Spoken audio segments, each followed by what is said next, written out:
গণভোটে হ্যাঁ ভোট মানে তত্ত্বাবধায়ক সরকার ও নির্বাচন কমিশন গঠনে সরকার ও বিরোধী দল একসঙ্গে কাজ করবে।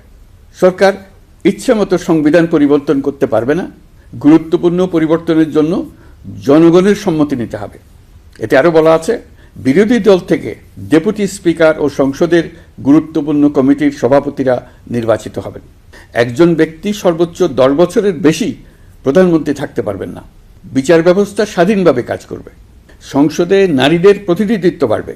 ক্ষমতার ভারসাম্য রক্ষায় পার্লামেন্টে একটি উচ্চ কক্ষ গঠিত হবে। আপনার মৌলিক অধিকার আরও সুরক্ষিত হবে।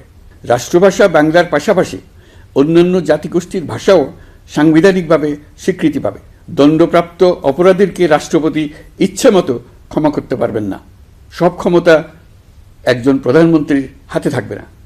এবং এরকম আরও কিছু গুরুত্বপূর্ণ প্রস্তাব এর মধ্যে রয়েছে।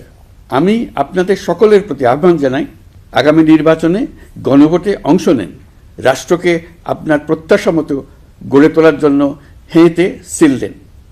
নতুন বাংলাদেশ গড়ার চাবি এখন আপনার হাতে। হেঁতে সিল দিলে নতুন বাংলাদেশ গড়ার দরজা খুলে যাবে।